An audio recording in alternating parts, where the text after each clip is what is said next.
Hi guys, मेरा नाम है जतिन अग्रवाल और आप जुड़ चुके हैं the bull of Dalal street channel के साथ। और आज हम रिव्यू करने वाले हैं Kotak standard multi cap fund को। तो गाइस हम देख लेते हैं कि ये कैसा फंड है। सबसे पहली बात, मल्टी कैप फंड है, यानी कि across sectors, across market cap invest कर सकता है। परफॉर्मेंस हम इसकी चेक कर लेते हैं तो अपना जो S&P BSE 500 TRI है, टोटल रिटर्न इंडेक्स, उसको मिरर करता हुआ चल रहा है। बट हम थोड़ा सा टाइम फ्रेम बढ़ाते हैं, 5 साल पे करते हैं, तो आप देखोगे एक आउट परफॉर्मेंस दिखने लगती है। फंड का जो एसेट साइज है दैट इज एक्सीलेंट, 26,000 करोड़ का एसेट साइज है। Expense ratio 0.72। Again return grade is above average, risk grade is below average, तो बहुत ही अच्छी बात है। रिस्क थोड़ा कम रहता है फंड में और रिटर्न्स थोड़ी ज़्यादा आती हैं। Your fund has outperformed the benchmark over a period of 5 years and your fund has also outperformed the category over a period of 5 years. Next हम देख लेते हैं इसकी बेस्ट पीरियड क्या रहा। तो बेस्ट पीरियड इसका 2014-15 की जो रैली आई थी वो था। और इसका सबसे negative period obviously over a year has been whatever we saw, अभी जो करेक्शन थी भयानक सी 24 मार्च के बाद से। आपको पता है 24-25 मार्च के बाद से मार्केट बढ़ी रही है। So then let us go and see your beta. Beta is 0.95, यानी कि अगर इंडेक्स 1 रुपये से बढ़ता है तो ये 95 पैसे से बढ़ेगा। इंडेक्स अगर 1 रुपये से गिरता है तो ये 95 पैसे से गिरेगा। चेक कर लेते हैं इक्विटी में मोस्टली होल्डिंग इनकी है। Number of stocks is 55 which is very very high in my opinion. तो इक्विटी में आप देखोगे 92% पैसा डाला हुआ है, 7.1% इज इन कैश और डेट में 0.9% रखा हुआ है इन्होंने। Your let us go through this. Data collect नहीं कर पा रहा है वैल्यू रिसर्च, आज पता नहीं क्या हो रहा है। रिलायंस इंडस्ट्रीज डेफिनेटली सबके पोर्टफोलियोज में है, सारे म्यूचुअल फंड्स के पोर्टफोलियोज में है। ICICI bank, HDFC bank, UltraTech, HUL, L&T। L&T is again a brilliant company, but ठीक है इस समय जो डाउन साइकिल है उसमें L&T का share price I would say आधा हो गया अपने लाइफ टाइम हाई से। Infosys, TCS, they're playing IT sector well with these two companies. I personally prefer TCS over Infosys and I have only one of them in my portfolio. So that's just a disclosure, disclaimer, जो भी आप मानना चाहें। Axis Bank, Petronet, IGL, SRF, your Shree Cement, which is probably one of the best cement companies that we have, if not the best, probably one of the best. Lombard, Kotak Mahindra Bank, Ramco Cement, so they're playing cement sector, right? You can see Ultratech over here 4.55% में, Shree Cement at 2.41%, and then you have Ramco Cement's 1.95%, so they're playing the cement sector. Jubilant Foodworks, which is a Domino's, Cadila Healthcare हो गई, Bharat electronics हो गई, Indigo हो गई, hero हो गई, कॉनकॉर हो गई, Godrej consumer products and BPCL।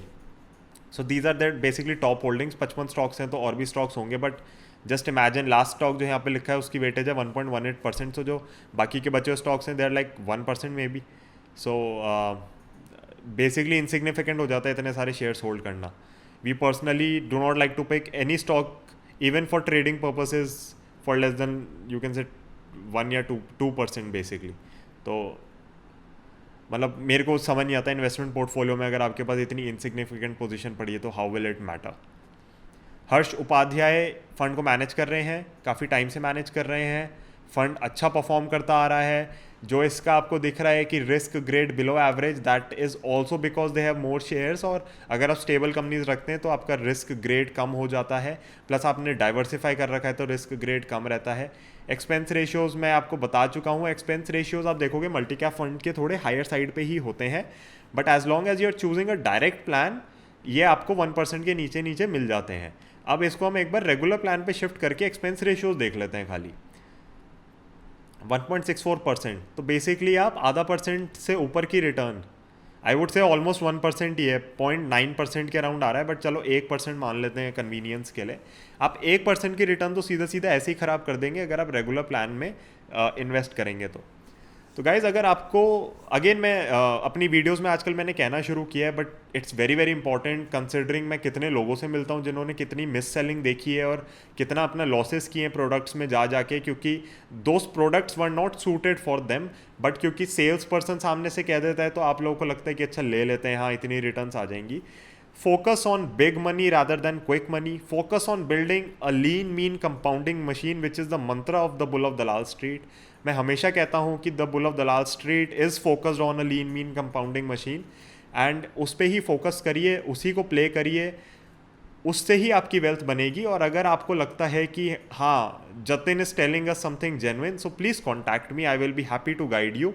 You can visit my website, you can see I do a course of investing and I also am a financial consultant। तो आप उसमें जाके देख सकते हैं अगर आप मेरे से एडवाइजरी लेना चाहें या आप मेरे से इवन वन ऑन वन मिलना चाहें या एक बार एक मीटिंग करना चाहें। So I am open to all of that. At least you will know कि how I can make your life easier when it comes to financial markets. So guys, thank you so much for watching. I'll see you in the next one. I hope you guys are staying at home, staying safe. आगे आने वाली जो videos हैं guys, उनके अंदर और mutual fund के reviews भी आएंगे एंड टेलीकॉम सेक्टर की जो मेरी एक मच अवेटेड मेरी साइड से वीडियो है आप लोगों के लिए बनाने की, वो भी आएगी। तो guys stay tuned for all of this, be subscribed to this channel, spread awareness about this channel. Let's spread financial literacy, financial awareness, and let us make India wealthy again. I'll see you in the next one.